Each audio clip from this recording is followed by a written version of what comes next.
So And yeah, I think we're ready. So okay, then we're ready to be ready. yes. So officially, to those that are watching outside and in, welcome to our 8-day mini course, How to Find and Write the Story That Your Heart is Most Hungry For. Where our aim's going to be to help you, like we said, get ready to get ready so that you can write your stories. And yesterday, for those of you that were here, we chatted a lot about genre in the most grandest sense, meaning should I write fiction, memoir, true story? And today we're going to move that discussion a little bit deeper into, medium or format, meaning should it be a screenplay or a novel or a stage play or a solo show, etc. Um, on the page versus on the stage. There's so many ways to go. But yeah, before we dive in, for those of you, some of you that are watching that don't know us yet, I'm Holly Payberg-Torroija, and I am a writer, producer, and former development exec out in Hollywood who has now found my deep passion for coaching writers. And as I said before, when I say coaching writers, I mean literally coaching them through the battle that is the writing journey. There's reasons they write the books like the War of Art. I find, there's plenty of stuff out there to help writers figure out how to write, but how to be a writer and juggle the life that is writing and yourself and your internal demons and all that kind of stuff. That's what I help you get on the path, find your process, and stay with it. And lately I've teamed up with Kelly, which is why we're doing this together. And I'll let her introduce herself. I am also a person with a hyphenated name. I know. Kelly. My name is Kelly Carlin-McCall, and I am an author. I am a solo show performer in the past. I am a depth psychologist. I'm not a therapist, but I study the psychology of the unconscious. I'm a podcaster, an Emmy award-winning TV producer, and founder of Humans on the Verge, which is our Holly and my and one other person, Avery Russell's online community that supports creatives in their writing projects and others who are seeking deep and long-lasting personal and soul-based transformation. And my street cred for writing is my memoir, A Carlin Home Companion, was published 10 years ago by St. Martin's Press. So that is my little spiel on my little stuff. Perfect. And now we move on to the discussion, which again is about, choosing the best format for you, for your, I mean, a lot of times your story will dictate it, but again, like we talked about yesterday, sometimes it's your personality that will dictate because story can take on many forms, like I was mentioning. It can be a screenplay that's ultimately going to be a film, or a teleplay that's going to be a TV series, or a book, or a graphic novel, or even I've been seeing lately blog series where even people are doing narrative through blog, releasing little bits at a time. Or it could be a stage play, or it could be a solo show. Like there's so many ways to get your story out there to choose from. It doesn't have to be just one way, but I will start off by saying something a little bit that I can't believe now that I'm saying, but I'm going to say it if any of you are screenwriters in this group, and that is that I no longer recommend writing screenplays unless you want to be a filmmaker. Like, unless you really want to be a filmmaker and go all the way and make the film, I just don't recommend that you start with a screenplay like actually I did way back in the day. Because what you'll discover is the screenplay is not a product. It's a thing waiting to be a product eventually if you jump through 89,000 kajillion trillion hoops to get there. And if you're the one wanting to make it, those are some hoops you want to jump through. And it can be a powerful experience and wonderful. And I've made some of the stuff I've written and it's been amazing. But if you're just writing a screenplay in hopes that somebody else is going to pick it up, that road can be really, really painful. And so what I often recommend is for screenwriting, in order to write a screenplay, you have to do all the work that a novelist has to do. You have to do all that development. You have to know everything. So I always say, might as well write the book. Really and truly, might as well write the book. And then if you want to adapt it to a screenplay, which is awesome, then you've got two things. But a book makes it so this is very practical, nothing to do necessarily with just creativity, but some practical advice in that regard of you have a book, you own it, you can put it out yourself if you want, or you can go the publishing route. But either way, you have some autonomy after because as a writer, a lot of times you want to share what you've written. And with a book, you have many, many options on how to be able to do that. And then you can still write that screenplay that goes with it, and still pursue that. And ironically, Hollywood loves source material. They'll buy a book that could be a screenplay faster than they'll ever buy a spec screenplay. And you can trust me on that from my development experience. But yeah, that is one thing. Any thoughts in general too? We'll get to all of them, but Kelly, any thoughts in that regard?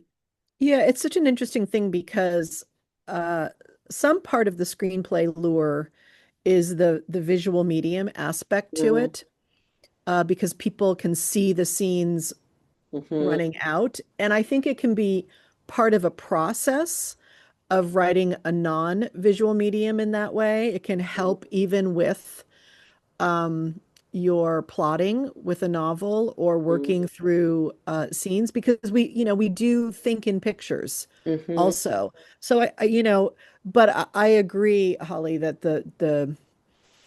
the path of screenwriting is more limiting in the sense that if you really do want to get it out into the world eventually, it's boy, you might as well buy a lotto ticket this weekend for the $1 billion, whatever the fuck is it up to, the Powerball. And we're not being like poo-pooey or anything. Yeah, We're just no. people who grew up in this. I grew up in this business. She's worked in that business for years.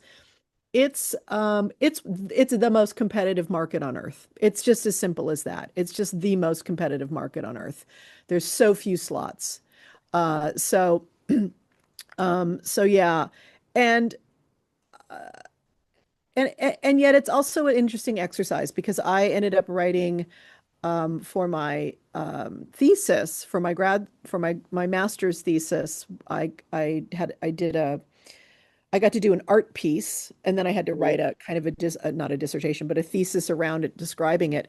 And I ended up writing a screenplay.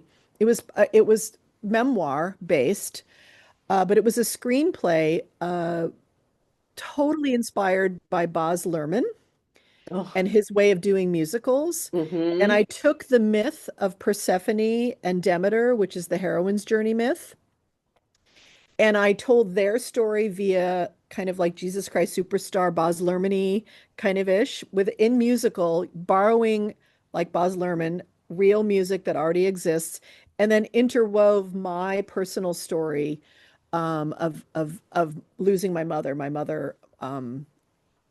dying.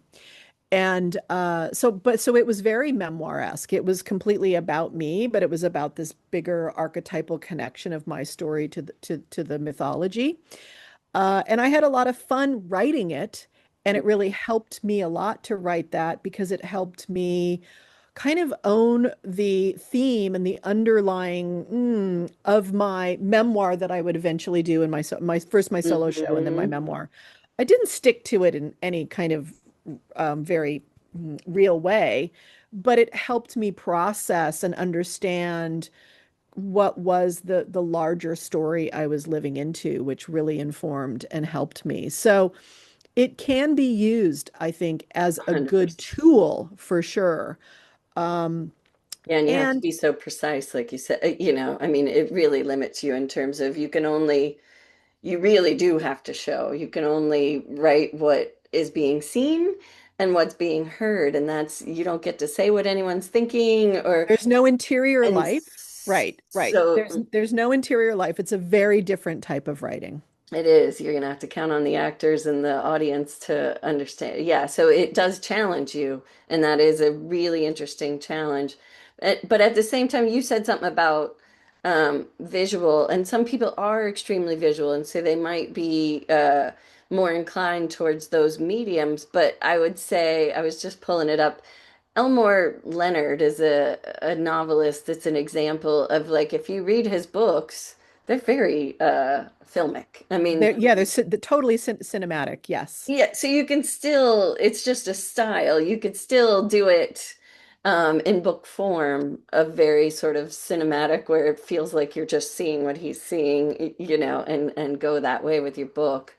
I say that advice less from the art form and more from the because the art form is great, but more from the Yeah. practicality of if you're really somebody wanting to, this is something to consider if you're wanting to get it out in the world, that you have limited options in getting it out. If you just write a screenplay, especially if you don't have, like I did when I was young, no connections in Hollywood and no experience whatsoever. I got it over the years, but it's a Yeah. road. And I want to, all of this is true. It's yes. And And if you really, if this thing is already, the movie's already in your head and you need to get it out, then we would say do that. hmm Honor this creative urge and the way it wants to come out, and know that then from that you do have a beautiful hmm beat story for then a novel if you want, or a graphic novel even. yeah. So That's uh exactly what I'm going to be doing this year. Ironically, is one of my old screenplays with my writing partner. We are going to adapt it into a novel. So, like going the other direction. mhm. Yeah, yeah. Yeah. I want to talk a little bit, if I can I talk solo show for a Yeah, moment? yeah, yeah, Okay, please. great. So, and Tanya asked, what does that mean, a solo show? And thank you, Emma, for stepping in and helping with the definition there. It's a one-person show. It's a performance piece. It's in a theater. It's on a stage. It's a one-person play.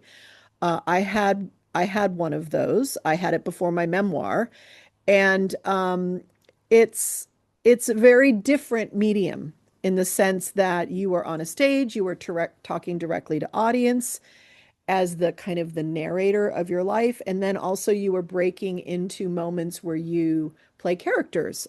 Sometimes it's not even about your life. A lot of solo shows are about your life, but people also do solo shows. If you remember, there was True, which was about Truman Capote, that was on Broadway. There was one about uh, Hal Holbrook played Mark Twain, I believe. So there's historical figures. I know someone who tours an Eleanor Roosevelt one, which I think is amazing. Oh, wow. So there's biographical ones too, but I'm usually talking about the memoir-based ones. And some of the famous people who really embodied that is John Leguizamo is a famous person. He's an actor that everyone knows, but he started as a solo show artist with telling his story on stage. Oh, I'm totally spacing out today, and I was going to sit this morning and make a list of these, and they'll come to me in a minute once Holly starts talking again. Uh, but uh, and it's different than people like Spalding Gray, who it is a solo show what he did, and did have a full arc to it. But so I guess you could call it a solo show, whereas someone like David Sedaris comes and reads his written material to you, even though it's autobiographical. Mm. But he comes and performs it because, well, that's some of the fun is listening to David Sedaris read his own material. That's kind of what made him famous. Um, but a solo show is a hugely different animal because you're writing for the stage, Mhm. which means you are writing to be a person who is embodying your story. You have um all the tools of theater to support you, Mhm. but you are telling your story in real time. So it's going to be 75 minutes to 90 minutes long in real time to an audience, and you're going to be embodying all these things. So you're not going to be able, it's a different medium being on stage and you're performing. So a lot of what you have to do on paper to express emotion or moments or the energy of a scene, you get to do through acting. Hmm. And so when I converted, so I had a solo show first. It was also called a Carlin Home Companion. It was a very different, not a very different beast, but a different beast than what my memoir became because it was full of videos and audio stuff, and there was a lot of things that supported me. It had a lot of my dad's stuff in it because the show was about my father's artistic evolution, and then it was also about our family and my evolution as a person.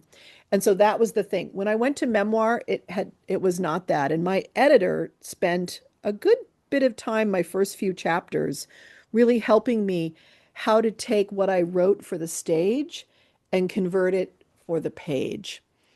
Because now I'm inviting a reader into the moment, and I have to, like a novel, build in all the things that will help them with tone. Dialogue is written out. It's a different, just a different beast. It's a really fun beast. They're both fun.